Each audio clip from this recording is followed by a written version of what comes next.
الحمد لله حمدا كثيرا طيبا مباركا فيه كما يحب ربنا ويرضاه وأشهد أن لا إله إلا الله وحده لا شريك له وأشهد أن محمدا عبده ورسوله صلى الله عليه وعلى آله وصحبه وسلم تسليما كثيرا أما بعد. Ma'asyiral ikhwah rahimani wa rahimakumullah, walhamdulillah Allah Subhanahu wa taala masih memberikan kepada kita kesempatan untuk bisa berkumpul bermajelis masih dalam suasana di bulan suci Ramadan, di hari-hari yang mulia, hari-hari yang penuh dengan keutamaan, yaitu 10 hari terakhir dari bulan Ramadan yang hendaknya kita senantiasa bersemangat untuk menjalaninya dan mengisinya dengan berbagai macam amalan-amalan ketaatan. Termasuk diantaranya adalah bertolabul ilm, menuntut ilmu, mempelajari ilmu agama Allah Subhanahu wa taala. Pada kesempatan di sore hari ini insyaallah taala kita masih membahas kajian kita dari pembacaan kitab ataupun risalah hadhihi da'watuna wa aqidatuna, karya al-Imam al-A'lamah Muqbil bin Hadi al-Wadi'i rahimahullahu ta'ala rahmatan wasi'ah. Pada pertemuan yang terakhir kita telah menyebutkan poin yang ke-6 dari prinsip dakwah yang beliau sebutkan. Qala rahimahullah, nuhibbu ahlal hadis wa sa'iras salafil ummah min ahli sunnah.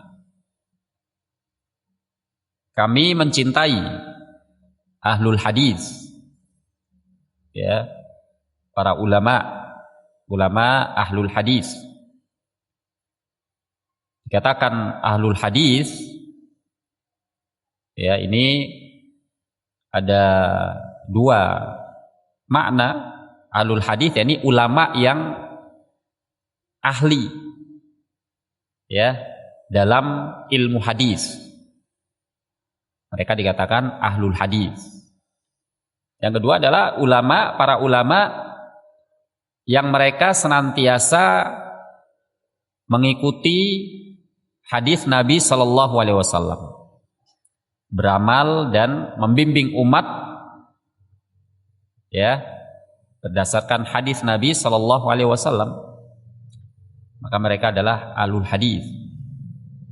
Nah, dan seluruh para salaful ummah, ya, para pendahulu dari umat ini. Tentunya salaful ummah ini maksud adalah salafus saleh, ya, para salaf dari orang-orang soleh, naam, dari para ulama ussalaf, ulama sunnah, ya, min ahli sunnah. Makanya di sini ditegaskan, ya, dengan kalimat min ahli sunnah, dari kalangan ahlu sunnah, ya, mereka mengajarkan dan membimbing umat ini untuk mengikuti sunnah Nabi Sallallahu Alaihi Wasallam. Ya, maka ini termasuk karakteristik yang cukup menonjol, ya, untuk menilai seseorang itu apakah dia ahlu sunnah, apakah dia seorang salafi ataupun bukan. Ya, di antara ciri khasnya, ya, karakter yang kuat dan tampak darinya adalah poin ini, mencintai para ulama sunnah, ya, para ulama salaf. Nah, Sehingga kalau ada seorang yang mengaku menisbatkan dirinya kepada sunnah, kepada salaf,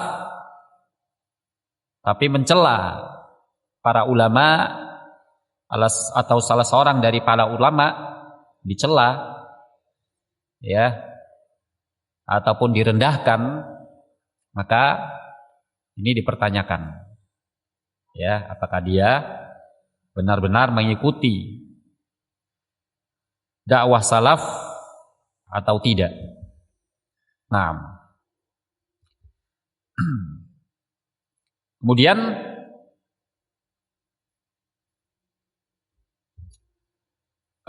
demikian pula ucapan yang masyhur, ya, di kalangan para ulama, ya, menyebutkan min alamati ahlil bid'ah waqi'atu fi ahlil athar.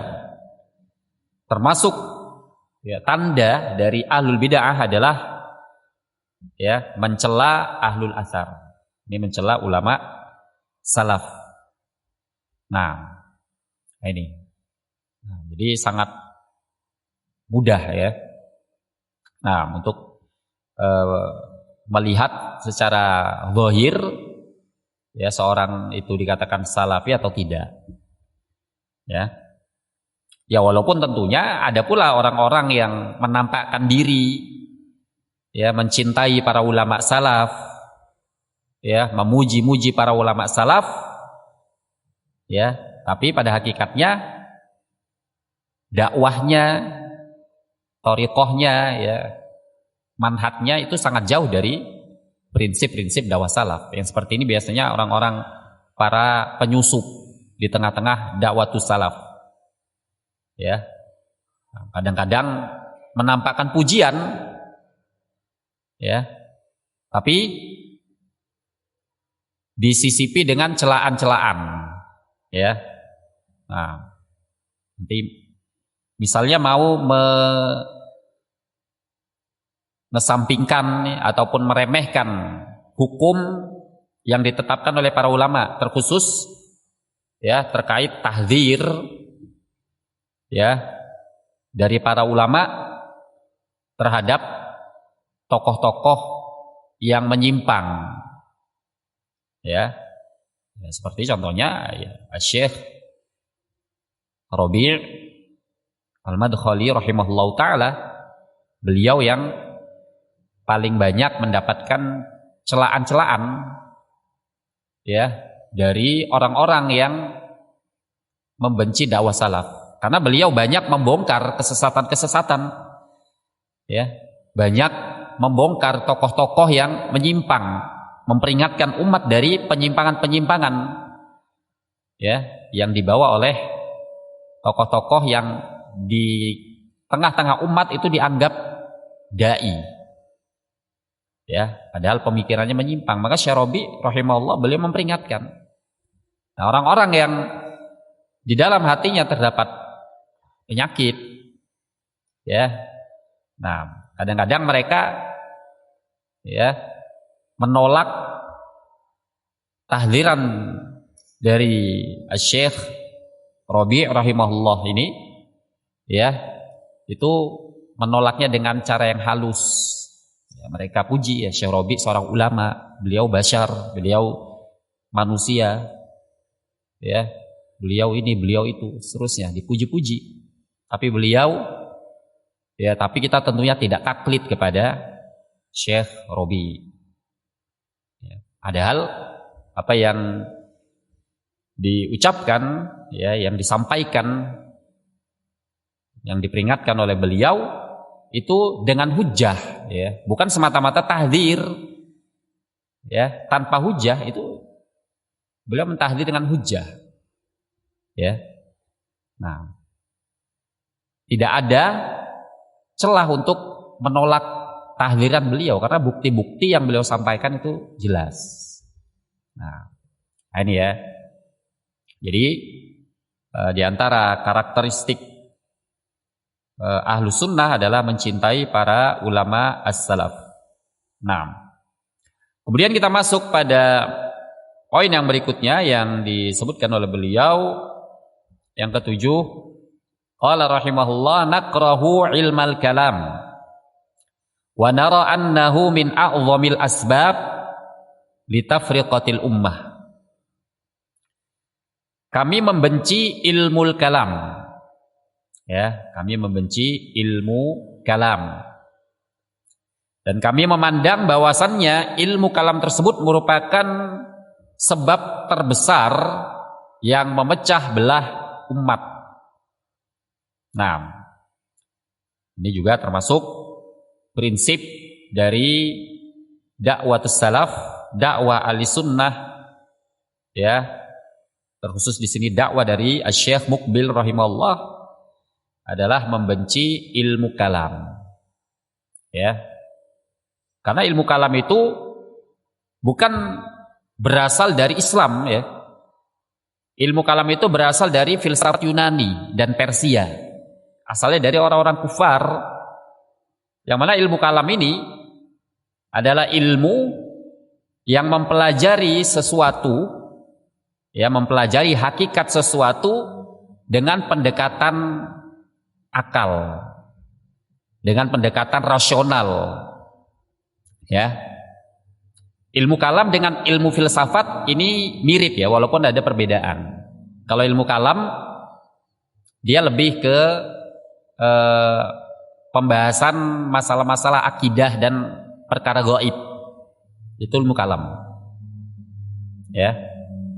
Nah, munculnya firqah-firqah sesat seperti Al-Jahmiyah, Al-Mu'tazilah, Al-Asy'ariyah dan yang semisal mereka, ya sebabnya adalah ini.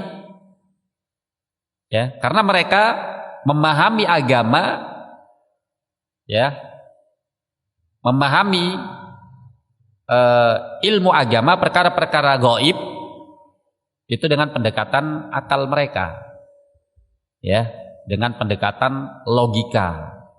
Sehingga apa yang tidak sesuai dengan logika mereka, mereka tolak. Mereka tolak sifat-sifat Allah Subhanahu wa taala. Ya, karena tidak sesuai dengan logika mereka. Ya. Logika mereka memahami bahwasanya Allah itu berbeda dengan makhluk, benar, ya kan?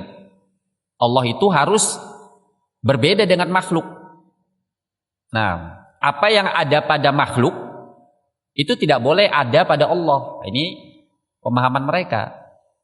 Ini kan logika, akal, ya kan? Nah, prinsip keyakinan Allah tidak serupa dengan makhluk itu benar. Tapi memahami bahwasanya Allah berbeda dengan makhluk dengan pendekatan akal seperti itu, ya ini akan mengarah kepada kesesatan. Ya, nah, menurut mereka, ya Allah itu harus betul-betul beda.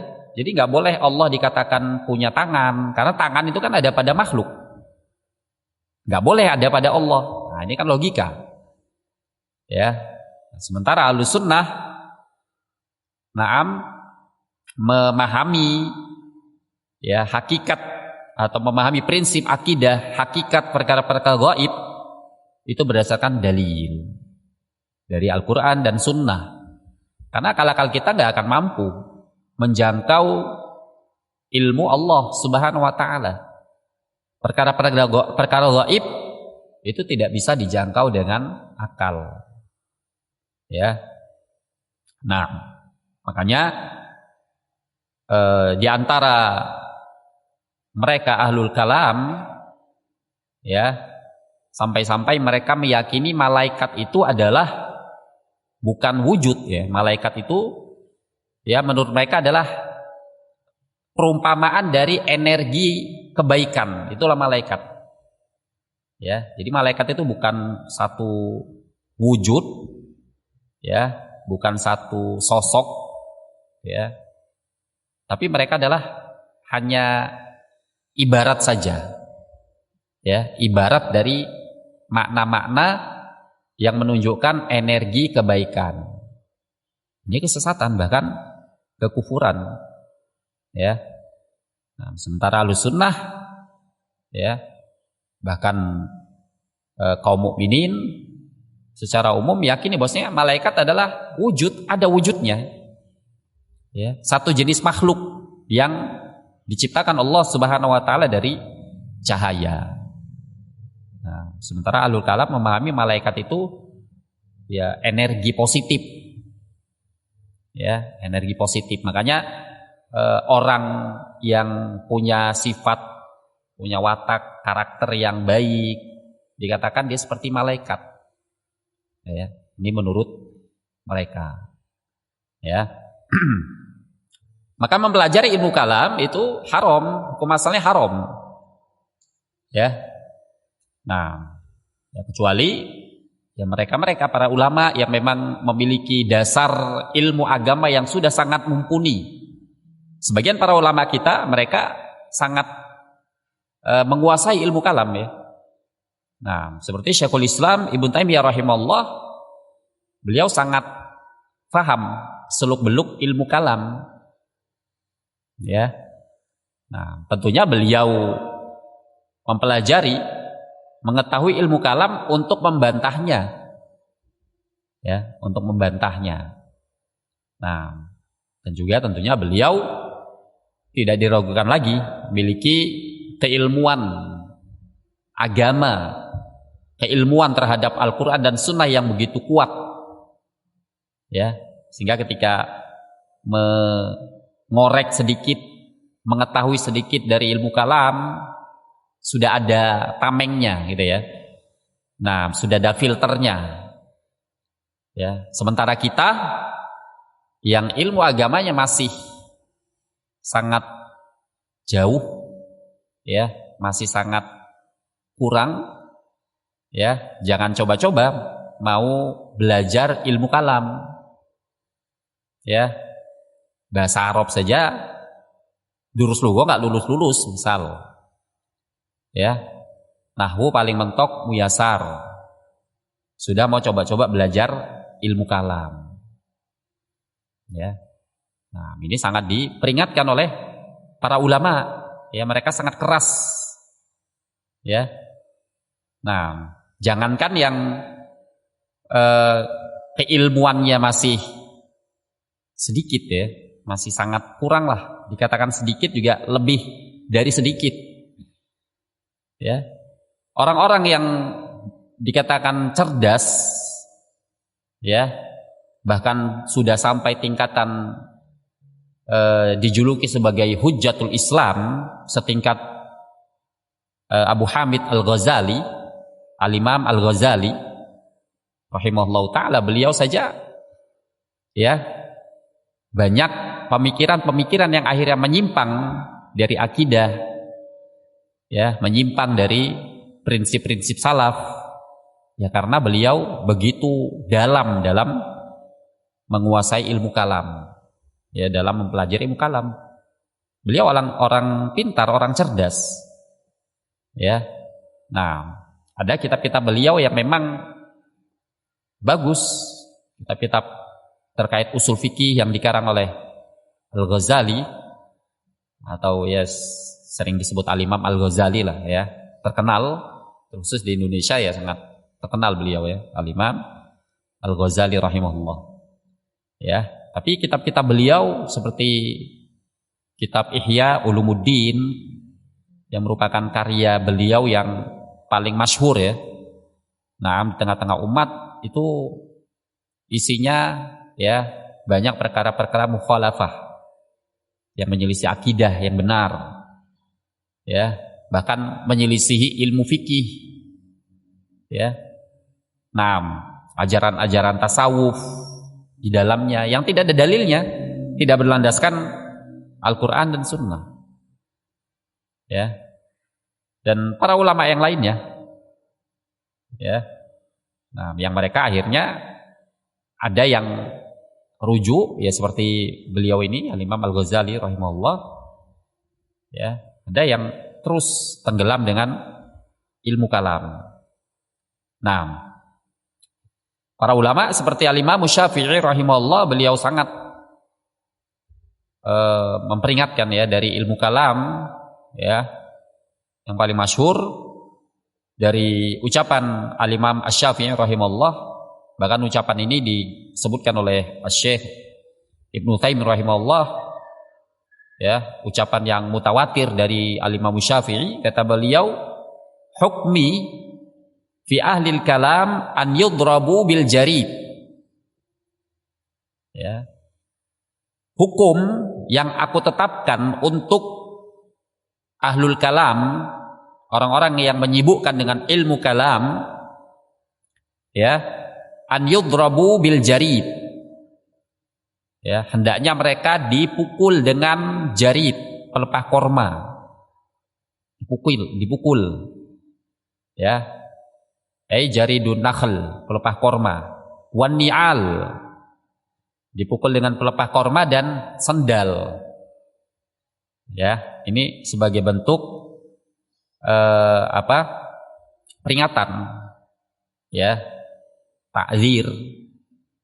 Nah, wa yutafu bihim fil aswaq, sambil mereka dibawa keliling di pasar-pasar, ya, dipertontonkan ke tengah-tengah umat, ya, sambil dikatakan wa hadza hukmu thayyib. Nah, lau annal umara, atau sambil dikatakan ini adalah hukum bagi orang yang menyibukkan diri dengan ilmu kalam dan meninggalkan Alkitab dan Sunnah. Nah, sampai seperti itu Al-Imam Asy-Syafi'i rahimahullahu ta'ala, ya. Nah, Al-Imam Asy-Syafi'i rahimahullah, tentunya beliau adalah ulama, ya, muttafaqun ala jalali. Beliau adalah ulama yang disepakati tingginya kedudukan beliau di tengah-tengah umat, ya, apalagi kalau kita di Indonesia ini, ya. Nah, banyak yang menisbatkan dirinya kepada madhab Al-Imam Syafi'i. Nah, akan kadang-kadang dibawa nama beliau dalam zikir-zikir sebagian mereka. Nah, padahal Imam Syafi'i rahimahullah sangat kuat prinsip beliau dalam berpegang teguh dengan sunnah Nabi Sallallahu Alaihi Wasallam. Banyak yang mengatakan beliau adalah ulama sufi, padahal sangat jauh, ya. Nah, ini ucapan beliau tentang ilmu kalam. Nah, tapi yang ironisnya, banyak orang-orang tokoh-tokoh yang bermadhab Asy-Syafi'i yang terjatuh ke dalam pemahaman kalam, ya.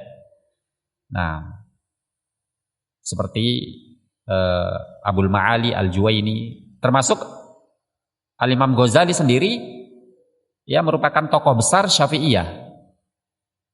Nah, ini. Nah, tentunya kalau benar-benar mengikuti Al-Imam Asy-Syafi'i rahimahullah, ya. Nah, terkhusus ini terkait ilmu kalam, mereka sangat menjauhi, ya, harusnya mereka menjauhi, ya. Nah, bukan malah membenarkan. Nah, ini ya. Wa nara annahu min a'zamil asbab litafriqatil ummah. Ya, kata Syekh Muqbil rahimahullah, dan kami memandang bahwa ilmu kalam tersebut merupakan sebab terbesar, ya, yang memecah belah umat, dan itu waqi', sesuatu yang realita, ya, seperti yang kita sebutkan tadi. Banyaknya bermunculannya firqah sesat dalam sejarah Islam, ya, seperti Mu'tazilah tadi, Jahmiyah dan seterusnya. Ya, tokoh-tokohnya adalah ahlul kalam semua, ya, tokoh-tokohnya adalah mereka-mereka yang mempelajari ataupun tenggelam dalam ilmu kalam. Terjadinya fitnah khalqul Quran di zaman Al-Imam Ahmad, ya, yang dimotori oleh kaum Mu'tazilah yang pada Waktu itu mereka sangat dekat dengan penguasa. Karena apa? Sebabnya disebutkan oleh para ulama, salah satu sebabnya karena banyaknya diterjemahkan buku-buku ataupun kitab-kitab dari filsafat Yunani ke dalam bahasa Arab, diterjemahkan, dipelajari. Ya. Nah, akhirnya terpengaruh ke dalam mempengaruhi pemikirannya. Nah, jadi bahaya ya. Nah, intinya kita harus menguatkan ilmu akidah kita, ya, ilmu akidah kita, manhaj kita itu harus dikuatkan, dikokohkan. Apalagi di masa-masa sekarang ini, ya, zaman yang penuh dengan fitnah-fitnah pemikiran, ya. Nah, di zaman media sosial, ya, di mana informasi-informasi itu sangat mudah diakses, ya, perdebatan-perdebatan, ya, itu sering viral, ya. Kalau kita nggak memiliki akidah yang kuat, prinsip yang kuat, kadang kita bisa terbawa arus. Ini berbahaya. Apalagi kita jarang taklim, jarang ngaji, ya, jarang merapat di majelis ilmu. Nah, ini sangat mudah terkena syubhat, ya. Nah, berselancar di media sosial, ya. Nah, diikuti akun-akun mereka, orang-orang yang akidahnya rusak, ahlul bid'ah dan seterusnya, ya, yang banyak meragukan dakwah salaf. Nah, kalau kita tidak punya bekal, ya, ini sangat mudah terbawa arus. Waliyadzubillah. Ya. Nah.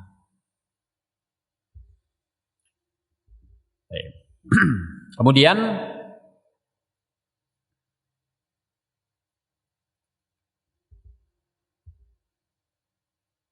di sana juga terdapat nukilan-nukilan dari sebagian orang-orang yang, ya, akhirnya mereka menyesal setelah mempelajari ilmu kalam, ya. Naam, seperti ucapan Al-Imam Asy-Syahrastani rahimahullah, kata beliau, laqad ta'ammaltu turuqal kalamiyah fama ra'aituha tashfi 'alilan wala tarwi ghalilan. Setelah aku memperhatikan metode ahlul kalam, maka aku tidak melihat sesuatu yang bisa menyembuhkan penyakit. Ya. Tidak aku temukan sesuatu yang bisa menyembuhkan penyakit. Penyakit hati, penyakit syubhat. Ya. Nah, itu dengan ilmu kalam nggak bisa menyembuhkannya. Wala tarwi ghalilan, dan tidak bisa memuaskan orang yang kehausan. Ya, fara'aitu ahsanat tariqati fil itsbati ar-rahmanu 'alal 'arsy istawa wa ahsanut tariqat fin nafyi laisa kamitslihi syai'. Kata beliau, maka aku melihat, ya, metode yang paling baik dalam hal menetapkan nama-nama dan sifat Allah adalah firman Allah Ar-Rahman 'alal 'arsy istawa. Ya. Ar-Rahman, Allah Subhanahu wa taala beristiwa di atas arsy. Ya, ayat ini yang menjadi prinsip kita menetapkan sifat Allah Subhanahu wa taala, salah satunya sifat istiwa. Kita tetapkan ini. Ya, kita katakan Allah beristiwa di atas arsy. Nah, dan sesuai dengan makna bahasa Arab, istiwa artinya ala wartafa, tinggi, naik. Ya, kita tetapkan itu berdasarkan dalil ini. Wa ahsanu tariqati fin nafyi, adapun metode penafian yang paling baik adalah laisa kamitslihi syai'.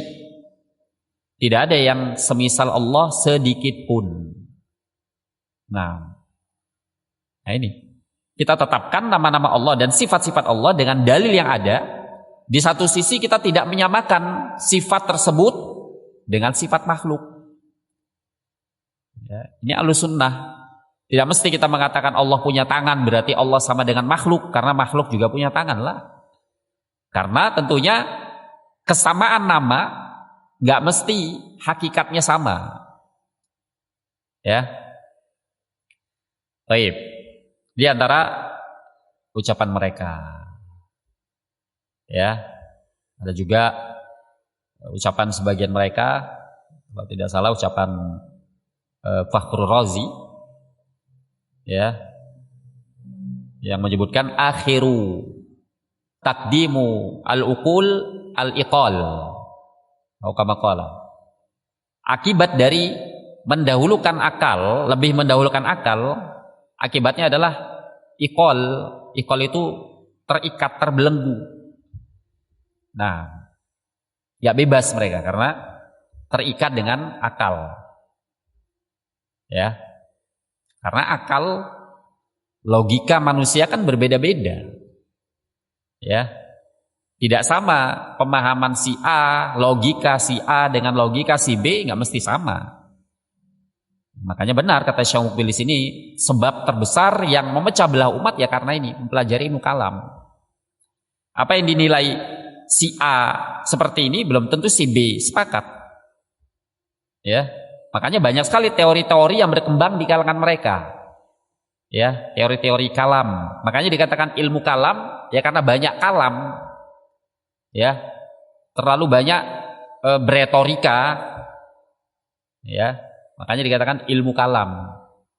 Nah, kalau kita lihat mereka-mereka ini ya secara zahirnya memang kita lihat ya intelek, ya kan? Kaum intelektual, kaum pemikir, cerdas, ya, bicaranya pun cerdas, ya.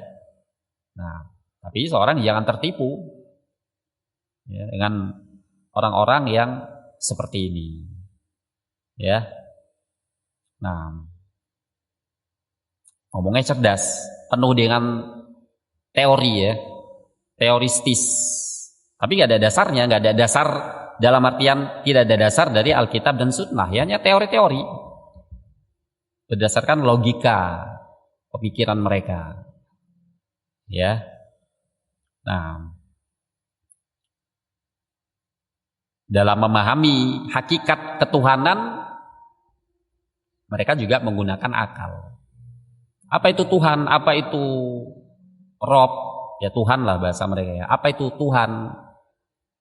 Ya, nah dijelaskan dengan akalnya. Nah, makanya orang-orang yang seperti ini, ya, akhirnya tidak punya akidah ataupun prinsip al-wala wal bara, karena semuanya kan relatif menurut mereka. Ya, nah yang nanti ujung-ujungnya apa? Mengatakan ya semua agama sama. Ya, sama-sama mencari Tuhan, ya, sama-sama menginginkan kebaikan, sama-sama cari surga. Ujung-ujungnya ya sama semua, ya, nggak ada bedanya, ya. Nah, semuanya baik, semuanya benar. Nah, bahkan yang mereka lebih memilih Islam. Alasannya kenapa milih Islam? Ya karena Islam lebih sesuai dengan akal katanya. Lebih sesuai dengan akal. Tapi mereka nggak menyalahkan agama yang lain karena itu tadi prinsip sama-sama cari kebaikan. Ya, sama-sama cari surga. Nah ini, jadi bahaya ya. Ini bahaya dari ilmu kalam. Nah, kemudian dan sebelum itu kita juga dalam masalah ibadah ya, hendaknya setiap ibadah yang kita lakukan prinsip kita adalah ittiba. Prinsip kita adalah ya ibadah. menjalankan perintah Allah, bukan karena hal-hal yang lain, bukan karena logika. Ya. Nah, ya, adapun misalnya ada sesuatu yang ternyata sesuai dengan logika di balik itu, yaitu alhamdulillah, itu nikmat. Ya, seperti misalnya sholat, ya kan? Kita melaksanakan sholat. Ya, kenapa kita sholat 5 waktu wajib? Ya karena kita menjalankan perintah Allah, wajib. Ya, kalau ternyata di sana, oh ternyata sholat 5 waktu itu sehat, ya kan? Seperti olahraga atau yang semisalnya, sama puasa juga seperti itu. Ya, nah puasa ternyata ada teori kesehatan, perut kita harus istirahat. Nah puasa itulah, ya, untuk apa istilahnya, mengistirahatkan perut kita, ya, yang akhirnya kita sehat atau yang semisalnya.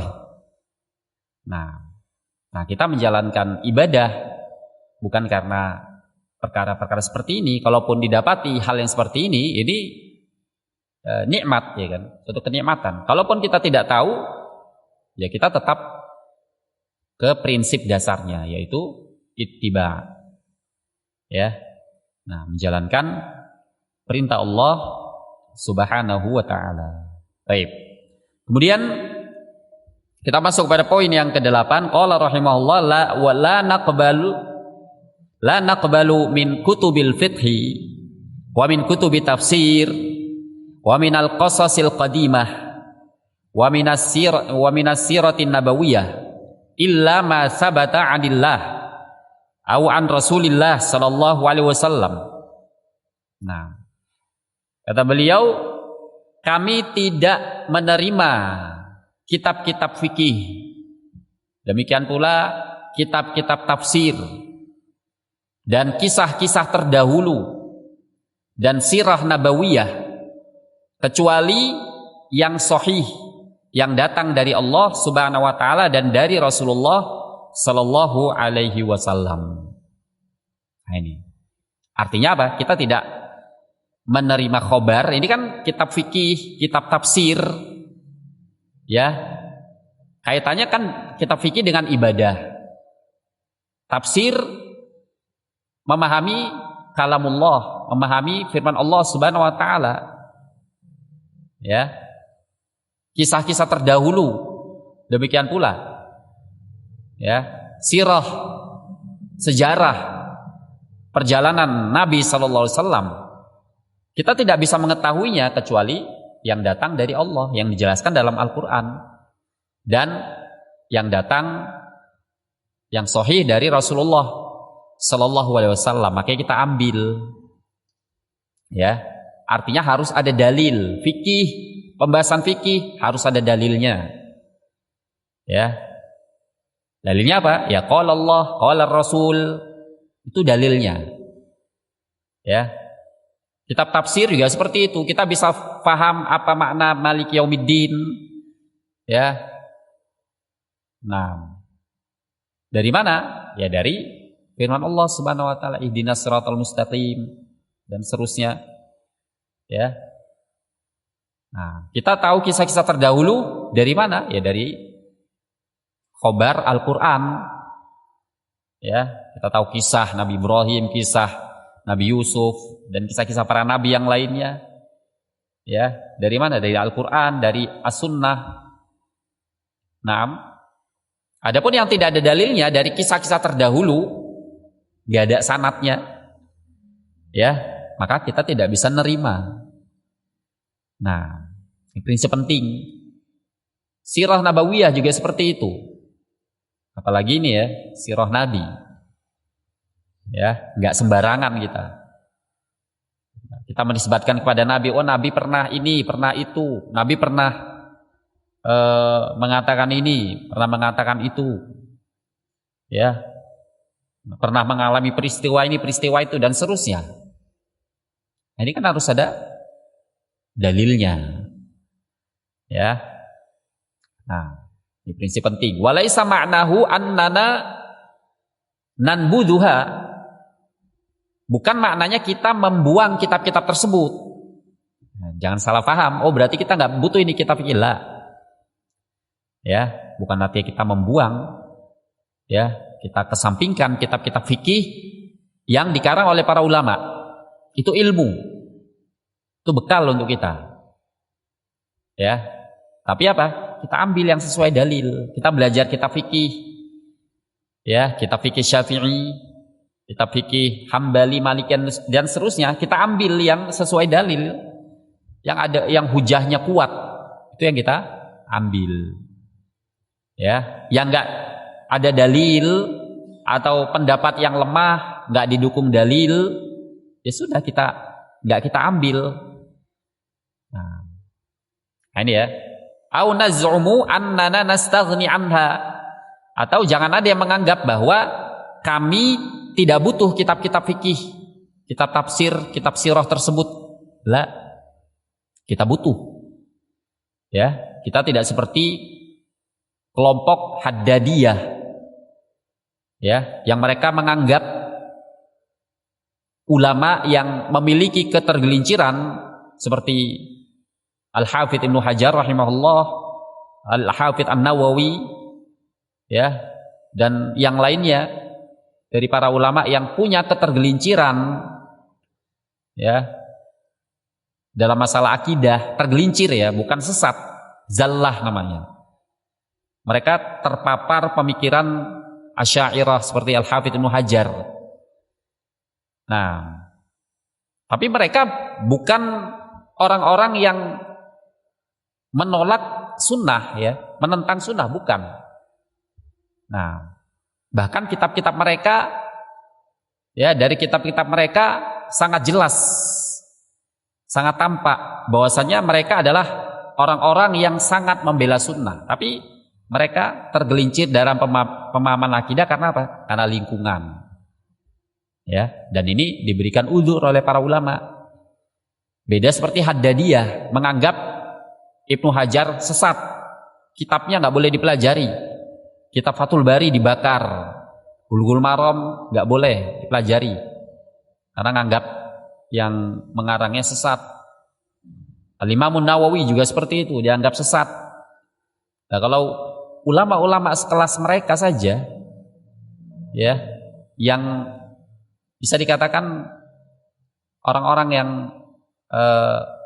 mau mempelajari kitab Sahih Al-Bukhari rahimahullah, itu berhutang budi dengan Ibnu Hajar rahimahullah, ya, karena syarah beliau merupakan syarah terbaik untuk kitab Sahih Al-Bukhari, ya.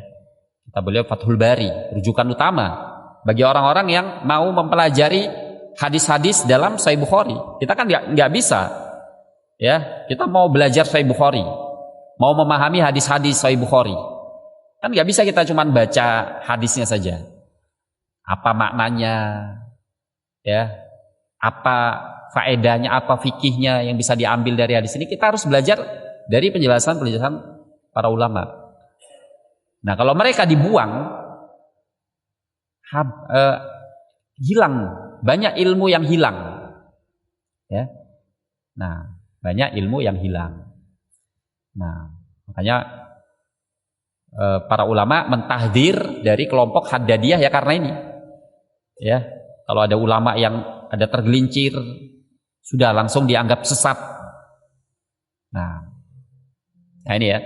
Bal nastafid min istimbatat ulama'ina, ya,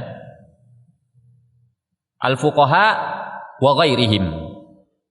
Bahkan kita mengambil faedah dari istimbatat, dari istimbat hukum, pengambilan hukum para ulama, ya, ahli fikih dan yang selain mereka.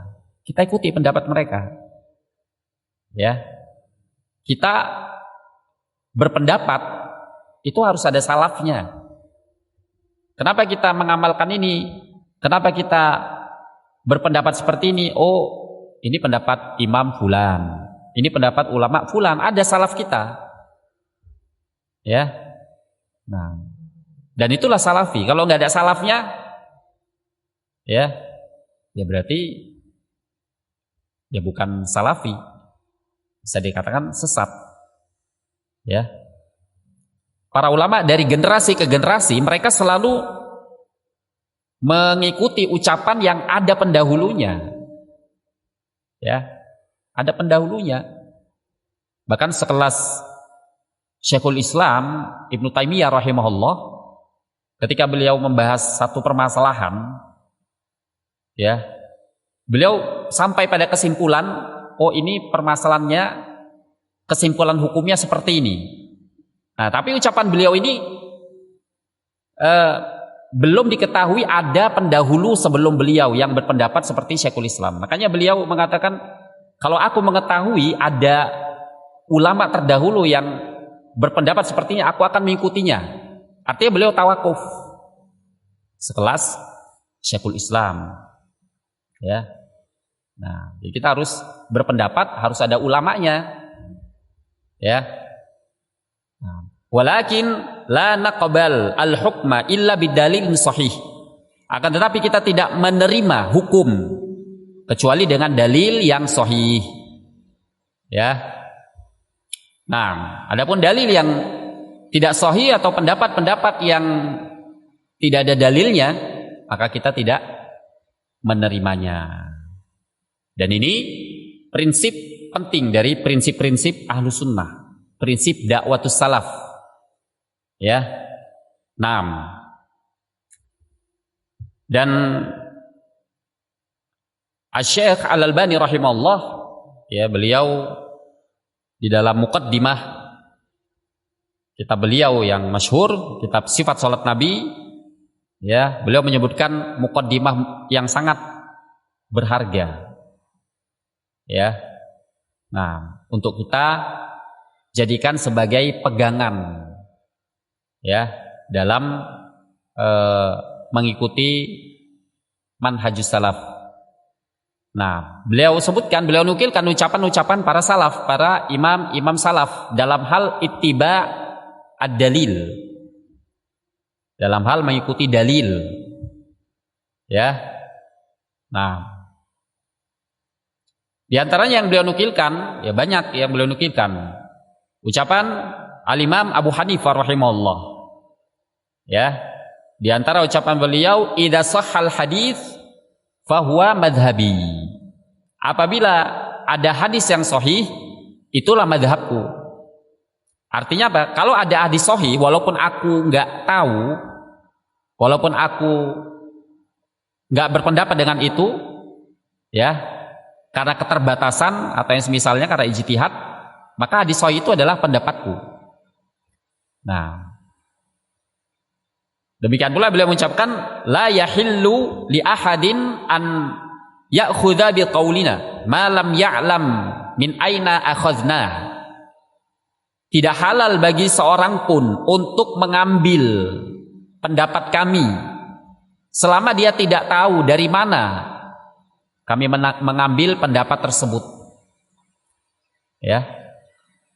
Jadi tidak semata-mata kita mengatakan, oh, ulama fulan mengatakan seperti ini, ulama alan mengatakan seperti ini, tapi dilihat dalilnya apa. Ya. Nah, wallahu a'lam bishawab. Mungkin kita cukupkan dulu. Insyaallah kita lanjutkan pada kesempatan berikutnya. Subhanakallah bihamdik, asyhadu an la ilaha illa anta, astaghfiruka wa atubu ilaik. Assalamualaikum warahmatullahi wabarakatuh.